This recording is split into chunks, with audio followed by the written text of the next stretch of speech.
leads people to be overwhelmed. If I say to you, plant 5 acres of 50,000 bulbs, it's like, huge, how can I do that? But it's like what people say to me. She comes in for therapy and she's upset because her husband has run off to Rio with his secretary. And all of a sudden, here she is, abandoned. She doesn't have a job. She doesn't have an education. She doesn't have a career. She's never worked a day in her life. I say to her, you're going to need to go to school. You're going to need to get an education, get a degree so that you can earn a decent income. She says, how can I go to school? I'm 42 years old. It'll take 4 years. I'll be 46.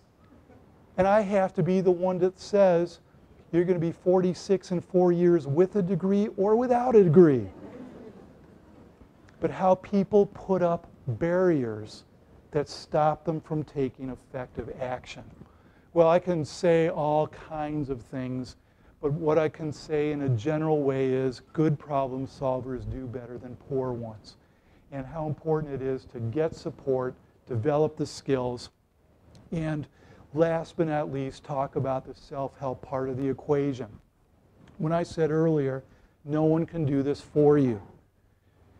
You know, if you break your leg, no matter how much I love you, you have to wear the cast. And that's basically the truth and how important self-help is. But what happens is people give up. Now, I have spent 30 years researching, writing, developing strategies, developing techniques. Most of what I write is for professional colleagues. It's why I'm here, training professional colleagues.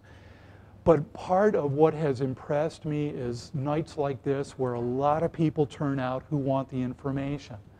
So I have been working at various times in between professional books to write things for the general public. Hands down, this is my most popular book. It's in its 12th printing, 100 strategies. You need to learn this, here's how you can learn that.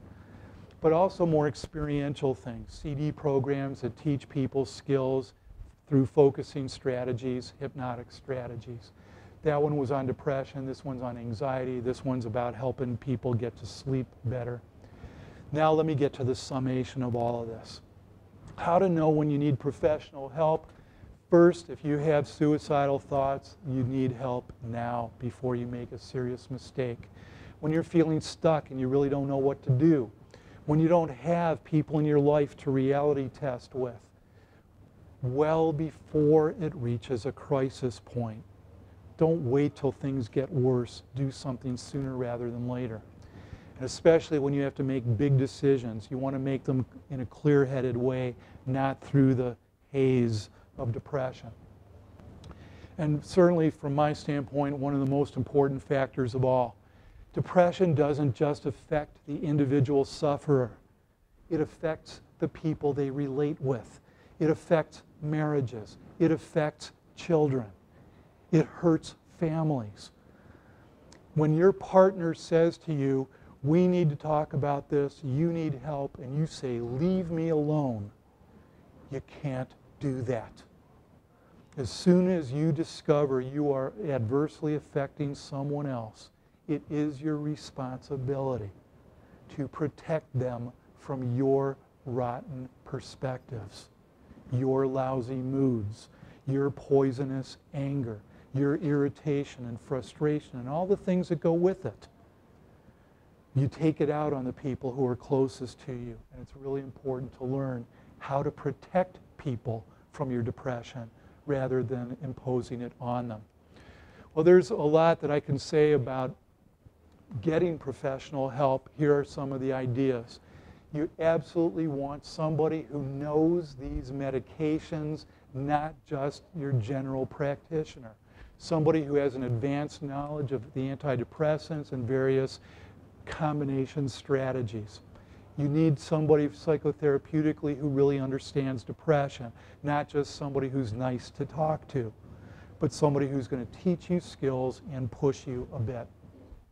Someone who will even address and talk to the other people in your life that are affected by how you're feeling and how you're doing.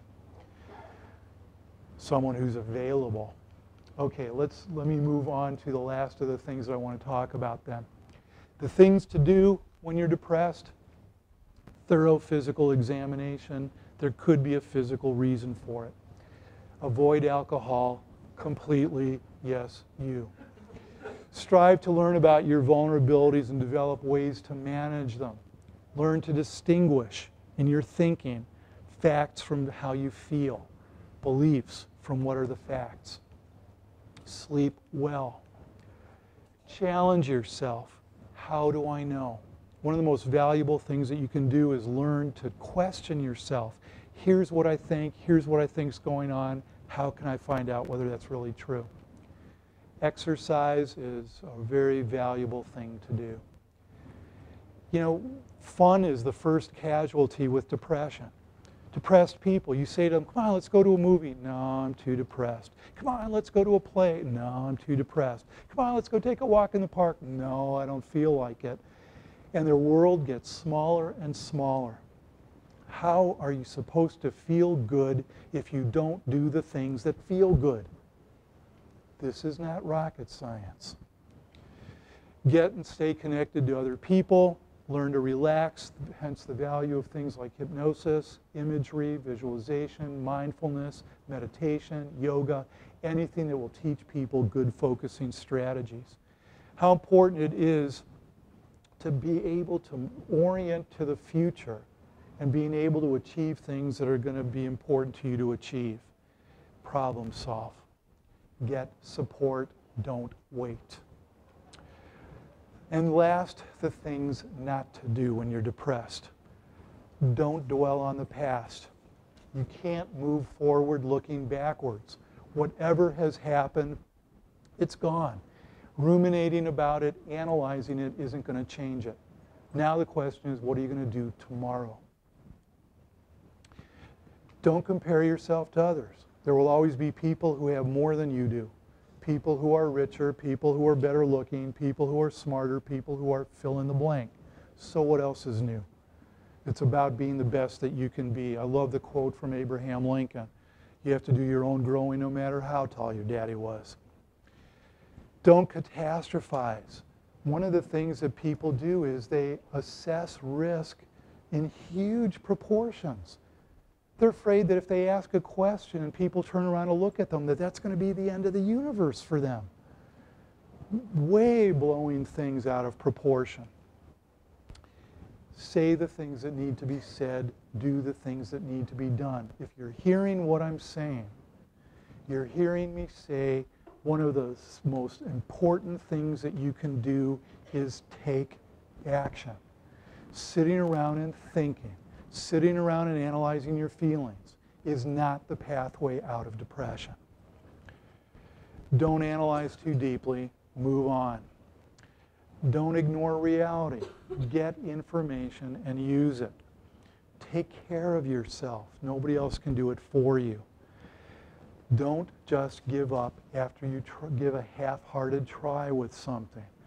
Try again, but when you try again, do something different. Get yourself connected to people.